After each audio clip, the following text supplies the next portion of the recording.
For Nietzsche, I also wanted to highlight something out of the book History of Western Philosophy by Bertrand Russell.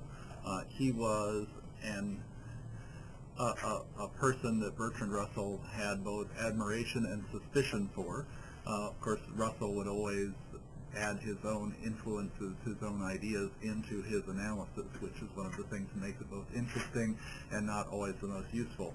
But one of the things he says here with regard to Nietzsche says, Nietzsche is a passionate individualist, a believer in the hero, and of course we can get that idea from the Übermensch that he talks about. The misery of the whole nation, he says, is of less importance than the suffering of the great individual. The misfortunes of all these small folk do not together constitute a sum total, except in the feelings of mighty men. He was very much a sexist in regards to the roles of men and women. Says Nietzsche is not a nationalist, shows no excessive admiration for Germany. He wants an international ruling race, who are to be the lords of the earth, a vast new aristocracy based upon the most severe self-discipline.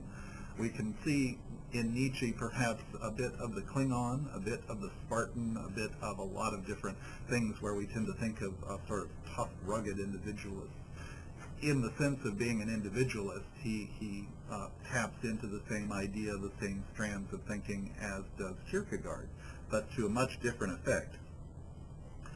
Russell also says of Nietzsche, he is almost definitely not an anti-Semite, although he thinks Germany contains as many Jews as it can assimilate and ought not to permit the influx of any more.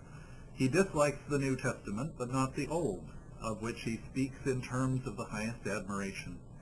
In justice to Nietzsche, it must be emphasized that many modern developments which have a certain connection with his general ethical outlook are contrary to his clearly expressed opinions.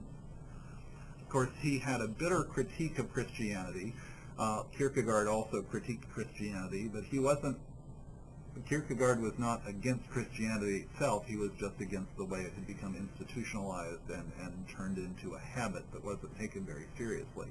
Nietzsche was afraid that Christianity, in fact, was taken very seriously and had turned people into what he gave an idea of as a slave mentality or a slave morality, that we had sort of given up our drive to be better, our drive to be all we can be, our drive to be sort of the Superman, the Übermensch, the people who would go out and make our own ethical way. Both Kierkegaard and Nietzsche in that regard become existentialists in that they care about what happens in this world as much, if not more so, the next world. They also have a lot in common in terms of having the individual assume responsibility and have the individual's experiences be primary when considering ethics and morals and indeed all the rest of the philosophical considerations. So I hope as you look at Nietzsche, you'll keep in mind that a lot of what we think about Nietzsche today is in fact sort of later layering on of what he actually said. He didn't do a lot of things in a systematic sense. He did a lot of things that were not particularly put together in a system that we could look at and say, aha, this is geometric, this is logical.